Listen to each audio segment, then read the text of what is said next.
Kumusta at magandang araw sa inyong lahat mga kaibigan. Ang laban sa pagitan ng Golden State Warriors versus New Orleans Pelicans at ang injury report ng magkabilang kupunan, yan ang ating pag-uusapan sa video nating ito.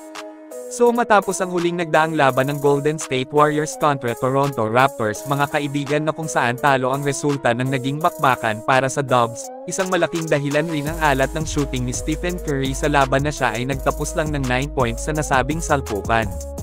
Bukas ay muling mapapalaban na naman ang gold-blooded kontra New Orleans Pelicans. Bukas ay ang ikalawang harapan ng magkabilang kupunan ngayong season, unang laban noong October 31 na kung saan nakuha ng Warriors ang panalo sa larong iyon sa score na 130-102. Impresibo ang unang panalo ng Dubs against Pelicans pero hindi ibig sabihin na madaling laban lang ito ng GSW, dahil walang sino man talaga sa atin ang nakakaalam kung ano ang mangyayaring takbo ng buong game para sa magkabilang kupunan, at hika nga nila bilog ang bola.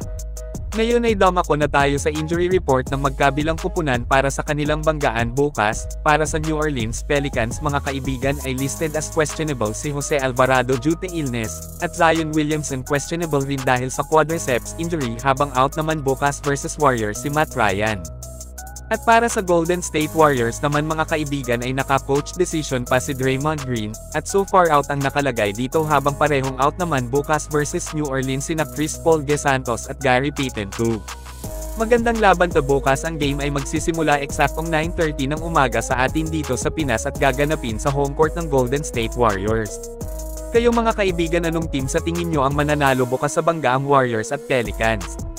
I-comment lang po yan sa ibaba at akin pong babasahin yan. Huwag kalimutan na mag-like at mag-subscribe kung hindi ka pa nakaka-subscribe bilang suporta.